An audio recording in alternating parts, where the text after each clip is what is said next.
اللہ نے اس کی نعمتوں کو بڑھا دیا ہے۔ ایک درویش تھے، ایک مسجد ہے کوبے والی، ان میں ان کی قبر ہے۔ وہ زیادہ سال نہیں گزرے، زیادہ زیادہ 40-50 سال گزرے ہوں گے۔ وہ جب دنیا سے فوت ہو گئے تو ان کی دل کی دھڑکن بہت تیز تھی۔ دل زندہ ہے کہ نہیں، فوت ہو گیا۔ ڈاکٹر کو بلایا، اس نے کہا جی جسم سارا فوت ہو گیا ہے۔ انہوں نے کہا دل نہیں مرا۔ میں ان کی قبر پہ کبھی کبھار جایا کرتا ہوں، ایک مسجد کے ایک کونے میں ہے، وہ دل زندہ تھا، دھڑک رہا تھا۔ آخر طے ہوا یہ دل زندہ ہی رہے گا، اس اللہ کی امانت کو لحد میں پہنچا دو۔ وہ دل زندہ کیوں تھا؟ اس شخص کے، اس درویش کے کچھ معمولات ہیں، میں بتاتا ہوں۔ وہ کبھی وضو کا پانی ضائع نہیں کرتے تھے، وضو اہتمام سے کرتے تھے، تھوڑے پانی سے وضو کرتے تھے، مسواک استعمال کرتے تھے۔ وہ ہر وقت بندہ ذکر کرتا تھا، اور کبھی سورت ملک نہ پڑھی ہو اور سوئے ہوں، سورت ملک یاد کی، پھر یاد کی، پھر یاد کی سورت ملک، اور کبھی اور درود پاک کا اہتمام کرتے تھے۔ لیکن پڑھتے کیسے تھے؟ آج ایک درود پاک پڑھنے کی ادا مجھ سے سیکھ لیں اور مجھے سکھا دیں، ہم سب سیکھنے والے ہیں۔ رسول اللہ صلی اللہ تعالی علیہ وسلم کا، میرے کملی والے کی اداؤں کا استحضار کرتے ہوئے، میرے حضور کی وفاؤں کا، میرے حضور کے احسانات کا، احسانات ساری کائنات کے جتنے بھی ہیں ان کے احسانات ہیں۔ میرے حضور کے جو احسانات ہیں ان سے بڑھ کے کوئی احسان نہیں۔ کسی نے امام زید سے پوچھا، جن کے نام پہ زیدی سادات ہیں، وہ ڈوب کے کچھ پڑھ رہے تھے، بہت ڈوبے ہوئے۔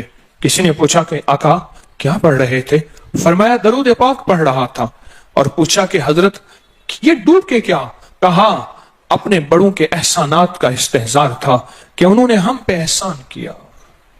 امام زید کی ادائیں ہیں، استحضار ہو ساری کائنات کے احسانات، لیکن جو احسان میرے کملی والے کا ہے وہ کسی کا ہو نہیں سکتا، جو احسان میرے آقا کا ہے وہ کسی کا ہو نہیں سکتا۔ احسانات ہوں۔ اچھا، پہلے تصور میں آئیں گے، پہلے زبان پہ، پھر تصور پہ، پھر توجہ پہ، اور پھر ایک وقت ایسا آئے گا، ایسا محسوس ہوگا کہ میرا حضور ہے، ان کے ہاتھ مبارک ہیں، حوض کوثر کا پیالہ ہے، وہ مجھے دے رہے ہیں، میں پی رہا ہوں، اور اس کا ذائقہ میری زندگی میں کبھی جائے گا ہی نہیں۔ ایسا ہوتا ہے، جن کے ساتھ یہ بیتی ہے بات، ایسا ہوتا ہے، اور 100% ہوتا ہے، اور 100% ہوتا ہے، ایسا ہوتا ہے۔ مشق کرتے کرتے آپ اس مقام تک پہنچ جائیں گے، مشق کرتے کرتے اس مقام تک پہنچ جائیں گے، خود محسوس ہوگا اور جاگتی آنکھوں سے محسوس ہوگا۔ اور مشق کرنی ہے حضور کے احسانات کو سامنے رکھ کے۔ ایک تصویر تو درود پاک پڑھ لیا کریں زندگی میں، روز ایک، چاہے زندگی یعنی دن میں کسی وقت بھی صبح شام پڑھ لیں، بہتر ہے، ورنہ ایک تصویر ایسی جس میں حضور کے احسانات ہوں کہ یا رسول اللہ آپ کی برکت سے آج میری پیشانی سجدوں میں ہے، یا رسول اللہ آپ کی برکت سے آج میں آپ سے مانگنے والا، آپ کے رب سے مانگنے والا ہوں، اور اس کے غیر سے مانگنے والا نہیں ہوں، یا رسول اللہ آپ کی برکت سے میں قرآن کا حامل ہوں، سجدوں کا حامل ہوں، نماز کا حامل ہوں، اور آپ کی برکت سے یہ ملا مجھے نیکیاں، یہ عبادتیں، یہ سعادتیں، یہ راحتیں، یہ رحمتیں، یہ برکتیں، یہ خیریں ملی، یا رسول اللہ آپ کی برکت سے۔ ایک تصویر ایسی ہو جس میں میرے آقا کے احسانات کا سخت ترین تصور ہو، سخت ترین خیال ہو، اور سخت ترین استحضار۔ ایک تصویر ایسی ہو۔ اچھا، پہلے یہ تصور میں بات آئے گی، پھر تصور بڑھتا چلا جائے گا، پھر یہ تصور ترقی کی راہیں اختیار کرے گا، پھر یہ ترقی اور آگے بڑھے گی۔ بڑھتے بڑھتے ایک وقت ایسا آئے گا کہ احساس ہوگا کہ حضور سامنے تشریف فرما ہے اور میں آقا کے قدموں میں بیٹھا ہوں۔ آنکھوں سے، جاگتی آنکھوں سے جلوے نظر آئیں گے، جاگتی آنکھوں سے نقشے نظر آئیں گے، جاگتی آنکھوں سے دیدار مصطفیٰ نصیب ہو۔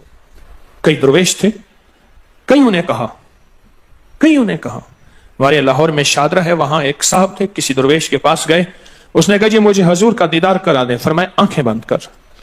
آنکھیں بند کر کے تو دم اس کی جھٹکے سے آنکھیں کھولی، کہا اللہ کی قسم میں نے حضور کا دیدار کر لیا۔ جاگتی آنکھوں سے آپ آج فیصلہ کریں، ایک تسبیح درود پاک کی پڑھیں، صبح شام پڑھیں، 12 تسبیحاں پڑھیں، 16 پڑھیں، 100 پڑھیں، 1000 پڑھیں، 1,00,000 پڑھیں روزانہ، لیکن ایک تسبیح ایسی ہو جس میں حضور کے احسانات، حضور کی شفقتیں امت پہ، حضور کی محبتیں امت پہ، میری کملی والے کی عطائیں، شفقتیں، مہربانیاں، کمالات، احسانات، اس کا تصور کرتے ہوئے پڑھیں گے۔ پہلے تصور نہیں جمے گا، پھر آہستہ آہستہ آہستہ آہستہ یہ تصور توجہ میں تبدیل ہوگا، تصور توجہ میں تبدیل ہوگا، پھر یہ توجہ دھیان بن جائے گا، پھر دھیان اعتقاد بن جائے گا، ایقان کہتے ہیں جسے، پھر ایقان یقین کی شکل اختیار کرے گا۔ جب یقین بنے گا نا، پھر ایسے اللہم صلی علی پڑھیں گے اور صلی علی کے سارے نقشے سامنے آ جائیں گے، صلی علی کے سارے نقشے سامنے آ جائیں گے، ساری کیفیتیں سامنے آ جائیں گے۔ ایسے لوگوں کو سنو جو فائدہ ہوتا ہے وہ طی الارض حاصل ہو جاتا ہے، ایسے لوگوں کو طی الارض حاصل ہو جاتا ہے۔ طی الارض یہ ہے کہ اللہ کے بعض اولیاء بندے ایسے ہیں، وہ پہلا قدم اٹھاتے ہیں تو دوسرا قدم 1400 میل کا ہوتا ہے، پہلا قدم کے بعد جب دوسرا قدم وہ 1400 میل کا۔ طی الارض کی آج میں نے آپ کو بنیاد بتا دی، وہ میرے آقا کی محبتیں اور میرے آقا کے احسانات اور میرے کملی والے کے احسانات کا تصور کر کے استحضار قلبی، استحضار لسانی، یہ پڑھ کے درود پاک پڑھیں، زبان سے درود پاک پڑھیں قبول، بے دہانی سے پڑھیں قبول، درود ہے ہی ایسی عبادت، بے توجہ سے پڑھیں قبول، مصروف زندگی میں پڑھیں قبول، وضو پڑھیں قبول، بے وضو پڑھیں قبول، پر ایک تسبیح کوئی ایسی بھی پڑھ کے دیکھ لیں جو میری آخرت کا سامان بن جائے، اور دنیا میں مرنے سے پہلے اللہ میرے دل کی آنکھیں کھول دے، چہرے کی تو کھلی ہیں، اللہ دل کی کھول دے۔ ہاں، دل کی آنکھیں جس کی کھل جاتی ہیں وہ زندگی میں کامیاب، دنیا میں کامیاب، عزتوں کے تاج، شان و شوکت کے تاج، جس کی دل کی آنکھیں کھل جاتی ہیں وہ نامراد بھی ہے نا تو بامراد ہو جاتا ہے۔ اور جو بندہ حضور کے احسانات کے ساتھ ایک تسبیح درود پاک کی پڑھے گا وہ نامراد سے بامراد ہوگا۔ اور بامراد کیسے ہوگا ذرا غور سے سنیں، بامراد کیسے ہوگا ذرا غور سے سنیں، بامراد ایسے ہوگا کہ اللہ پاک اگر اس کی پیشانی پہ بدبختی، شقاوت، ذلت، لعنت لکھی ہے، اللہ درود پاک استحضار سے پڑھنے کی برکت سے اس کی پیشانی پہ رحمت، عطا اور شفقت، مہربانی، محبت اور کرم لکھ دیتا ہے۔ ایک تسبیح ایسی پڑھ لیں جس ایک تسبیح پہ استحضار ہو، دل کی کیفیتیں، دل کی گہرائیاں ہوں، جس ایک تسبیح پہ، اس ایک تسبیح کے بعد پھر آپ اپنے وجود کو دیکھیں۔ ایک فائدہ اور ہوگا جو جنہوں نے یہ عمل کیا انہوں نے بتایا، ایک فائدہ اور ہوگا، وہ فائدہ یہ ہوگا کہ جسم ہواؤں میں تحلیل ہو جائے گا، یہ وجود ختم ہو جائے گا، یہ جو موجودہ وجود ہے۔ دیکھیں آپ جو خواب دیکھتے ہیں نا وہ بھی آپ کا وجود ہوتا ہے، وہ روح کی دنیا کا وجود ہوتا ہے، یہ تن اور من کی دنیا کا وجود ہے۔ اس وجود کو فنا ہے، روح کی دنیا کے وجود کو فنا نہیں ہے، بقا ہے۔ پھر آپ کو روح کی دنیا کا وجود ملے گا، اور روح کی دنیا کا وجود پھر کائنات کی سیر کرے گا اور کائنات کے جلوے دیکھے گا، کائنات کے مظاہر اور منظر دیکھے گا۔ پھر آپ زبان پہ نہیں لا سکیں گے کہ لوگوں کے برتن چھوٹے ہیں، اور فرمایا پھر یہ شخص اپنے آپ کو چھپائے گا ایسے جیسے کوئی ناپاک کپڑے کو چھپاتا ہے، اپنے عیبوں کو جو چھپاتا ہے ایسے اپنی اس ولایت کو چھپائے گا۔ ایک تسبیح سے ابتدا ہوتی ہے، ایک تسبیح سے۔ میرے شیخ رحمت اللہ علیہ نے مجھے 1984 میں بیعت فرمایا اور اس ایک تسبیح کے پڑھنے کی ترتیب فرمائی۔ اللہ کرے مجھے بھی مل جائے۔ مشق کریں، محنت کریں، ایک تسبیح ایسی مل جائے درود پاک کی جو میرے وجود کے اندر کے سارے نظام کو دھو دے، میرے من کو، میرے تن کو دھو دے، میرے جذبوں کو دھو دے، میری آنکھوں کو، میرے کانوں کو دھو دے، میرے ہاتھ پاؤں کو دھو دے، میری ناپاک تنہائیوں کو دھو دے، اور ایسا دھو دے کہ جب اللہ کے حضور حاضر ہوں جیسے میرا کفن سفید ہو ایسے میرا دل بھی سفید ہو، سیاہ نہ ہو۔ یہ ایک تسبیح میری زندگی میں، ایک تسبیح ایسی ہو میرے حضور کا احسان کر، آپ کے احسانات۔ اللہم صلی علی محمد و آل محمد، اللہم صلی علی محمد کما تحب و ترضی لہ، اللہم صلی علی محمد بعدد کل داء و دواء وبارک وسلم۔ کوئی بھی درود، مسنون درود ہے، اسے پڑھیں تو ایک تسبیح پڑھیں، پر پڑھیں ایسے. اور میں یہ نہیں کہتا کہ صرف ایک ہی پڑھیں، یہ میں ابتدا بتا رہا ہوں، یہ ابتدا بتا رہا ہوں. اگر اس ابتدا میں ایک تسبیح ایسی پڑھنی شروع کر دیں، زندگی کمال، حیرت انگیز کمال. ٹینشن کا علاج آخری درجے کا، ذہنی دباؤ تناؤ کا علاج، ہائی بلڈ پریشر کا علاج، لا علاج بیماریوں کا علاج، الجھی ہوئی زندگی کا علاج، ناممکن مسائل کا علاج اور پریشانیوں کا علاج، دکھوں کا علاج، مسئلوں اور مشکلوں کا علاج ایک تسبیح دھیان سے پڑھی ہوئی. پھر ایک تسبیح کریں گے کیا؟ یہ فرشتوں کو ہدیہ کریں کہ میرے آقا کی بارگاہ میں پہنچائیں. نیک زمزم کی روحیں ان کو ہدیہ کریں، میرے آقا کی بارگاہ میں پہنچائیں. اور اللہ کے نیک ولیوں کو، صالحین کو ہدیہ کریں اور نیک جنات کو ہدیہ کریں. ہاں، یہ ایک تسبیح ہدیہ کریں. فرمایا کتابوں میں ہے جتنی بھی نیک روحیں ہیں اس دنیا میں، کائنات میں جہاں بھی وہ بندہ فوت ہوتا ہے، ہر نیک روح، جنتی روح زمزم کے کنویں میں اس کا قیام ہے، اس کا مسکن، اس کا قیام زمزم کے کنویں میں ہے. اور جتنی بھی بدکار روحیں ہیں وہ دنیا میں جہاں بھی مرے، ان کا قیام برہوت ایک کنواں ہے جو یمن میں ہے، اس کنویں میں ان کا قیام ہے. حضرت شیخ الحدیث نے اپنی کتاب میں لکھا رحمت اللہ علیہ نے، فرمایا کہ ایک شخص تھا، امانتیں رکھتا تھا، لوگ امانتیں اس کے پاس رکھتے تھے. ایک شخص امانت رکھ کے اس کے پاس سفر میں گیا، عرصے کے بعد آیا تو وہ فوت ہو گیا تھا. بیٹا امانت دینے سے انکاری تھا، پریشان ہوا، مکہ کے درویشوں کے پاس گیا کہ کیا کروں.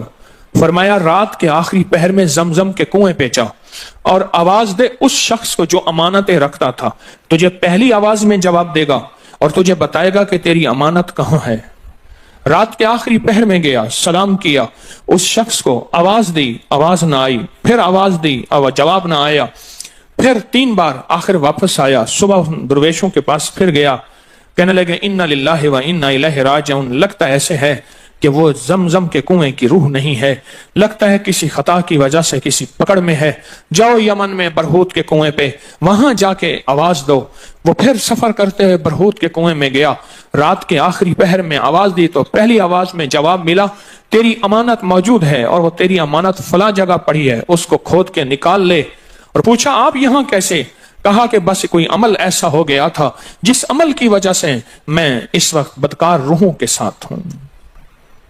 جتنے بھی نیک روحیں ہیں پوری کائنات میں، ازل سے لے کر ابد تک، آخری دم تک، آدم سے لے کر آخری دم تک، جتنی بھی نیک روحیں ہیں وہ ساری نیک روحیں، وہ ساری نیک روحیں زمزم میں رہتی ہیں.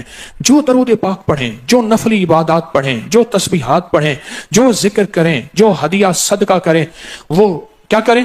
ساری فرشتوں کو پہلے ہدیہ کر دیں، فرشتوں کو ہدیہ کر دیں. ان میں وہ فرشتے بھی موجود ہوں گے جو میرے حضور کے روزے پہ جائیں گے. صبح فجر کے بعد فرشتے جاتے ہیں، فرشتے فجر سے لے کر عصر تک فرشتے درود و سلام میرے حضور کے روزے پہ پڑھتے ہیں. پھر ڈیوٹیاں تبدیل ہوتی ہیں، پھر عصر سے لے کر فجر تک اور فرشتے آتے ہیں. اور یہاں تک روایات میں آتا ہے کہ جو آج فرشتوں کی ذمہ داری لگی ہے، خدمت لگی ہے، پھر وہ قیامت تک ان کی خدمت پھر نہیں آئے گی اور وہ پچھتاتے رہیں گے. اتنے فرشتے اللہ نے بنائے ہیں. جو بھی درود پاک پڑھیں اور اس کے علاوہ عبادات جتنی بھی کریں، وہ ساری عبادات فرشتوں کو ہدیہ کریں. وہ ساری عبادات نیک روحوں کو ہدیہ کریں جو زمزم کے کنویں میں رہتی ہیں، اور ساری عبادات فرشتوں کو، روحوں کو اور جنات کو ہدیہ کریں. اور ان سے کہیں کہ اللہ سے دعا کریں، اللہ میرے یہ کام بنا دے. پھر کام بنتے دیکھیں، پھر مسائل حل ہوتے دیکھیں، پھر ناکامیاں ختم ہوتے دیکھیں، پھر حالات کو انشاءاللہ سنورتا دیکھیں، سنورتا دیکھیں، سنورتا دیکھیں. بہت میں نے طاقتور وظیفہ، بہت طاقتور عمل اور بہت طاقتور ایک کنجی اور ایک راز دے دیا آپ کو.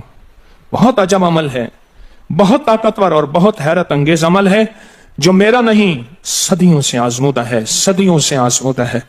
اللہ کے دوست اس کو کرتے چلے آئے ہیں اور اللہ کے دوستوں کا آزمودہ عمل ہے بہت زیادہ، بہت زیادہ. پر ایک تسبیح ایسی ہو جو توجہ سے، جو احسانات کا تصور کر کے، جو میرے کملی والے کے احسانات کا تصور کر کے، تصور کر کے، تصور کر کے، احسانات کا تصور کر کے، کوئی ایک تسبیح ایسی ہو ڈوب کے یا اللہ دنیا میں ایسی جگہ کوئی کہیں ہوتی، یا اللہ دنیا میں ایسی جگہ کوئی کہیں ہوتی، اکیلے بیٹھے رہتے یاد تیری دل نشیں ہوتی۔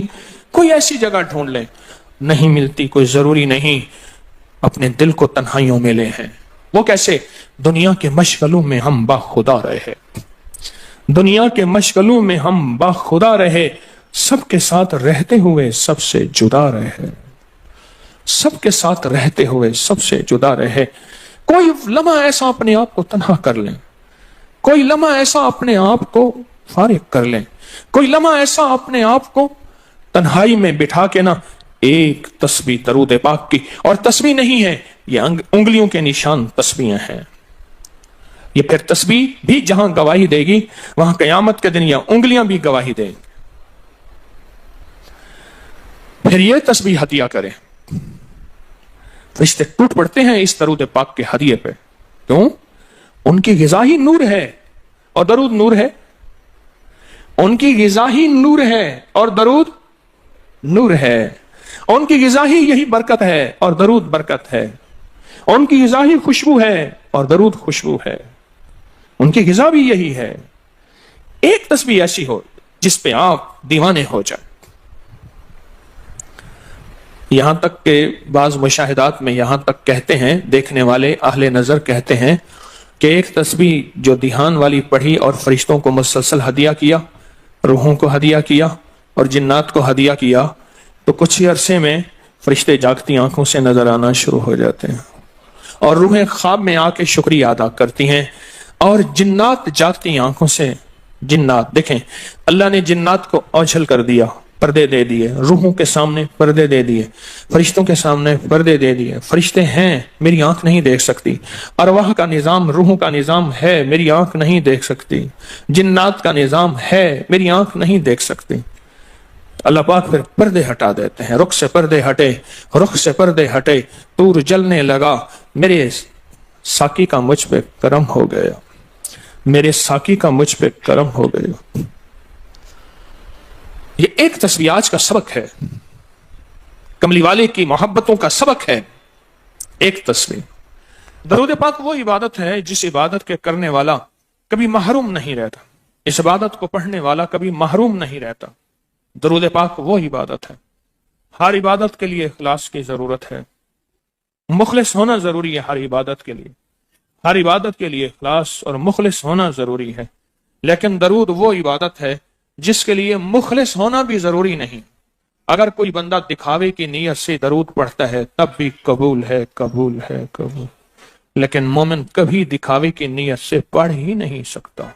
مومن کے اندر تو للہیت اور اخلاص ہوتا ہے اور اللہ کی رضا ہوتی ہے، مومن کبھی دکھاوے کی نیت سے درود نہیں